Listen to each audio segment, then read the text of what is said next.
கல்லுக்கு முத்திரை போட்டு. அவர்கள் போய் கல்லுக்கு முத்திரை போட்டு காவல் வைத்து கல்லறையை பத்திரப்படுத்தினார்கள்.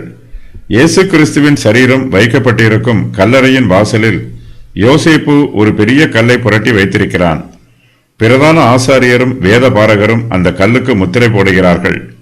இத்துடன் அவர்கள் திருப்தி அடையவில்லை. கல்லறைக்கு காவல் வைத்து பத்திரப்படுத்துகிறார்கள். இயேசு கிறிஸ்துவின் சீஷர்கள் ராத்திரியிலே வந்து கிறிஸ்துவின் சரீரத்தை களவாய் கொண்டு போய் விடுவார்கள் என்று பயப்படுகிறார்கள். இயேசு கிறிஸ்துவின் உயிர்த்தெழுதலுக்கு இவர்கள் விரோதமாக கிரியை செய்தாலும் தேவன் இந்த கிரியைகளையும் தமது நாம மகிமைக்காக நன்மையாக பயன்படுத்துகிறார்.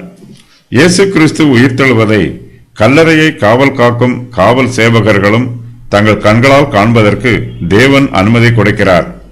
காவல் சேவகர்கள் தங்கள் கண்களால் கண்டதை பிரதான ஆசாரியரிடம் அறிவிப்பார்கள்.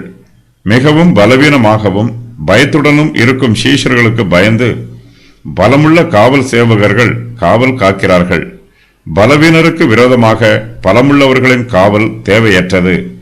அதே வேளையில் தேவனுடைய வல்லமைக்கு விரோதமாக காவல் சேவகர்களால் எதிர்த்து நிற்க முடியாது. தேவனுடைய வல்லமைக்கு விரோதமாக இவர்கள் காவல் காப்பதும் தேவையற்றதாகவே இருக்கிறது. பிரதான ஆசாரியரும் வேதபாரகரும் தங்களிடத்தில் அதிகாரம் உண்டு என்பதற்காகவும் ஆள்பலம் உள்ளது என்பதற்காகவும் தேவையற்ற பிரயோஜனமற்ற காரியங்களில் தங்கள் அதிகாரத்தையும் ஆட்களையும் பயன்படுத்துகிறார்கள்.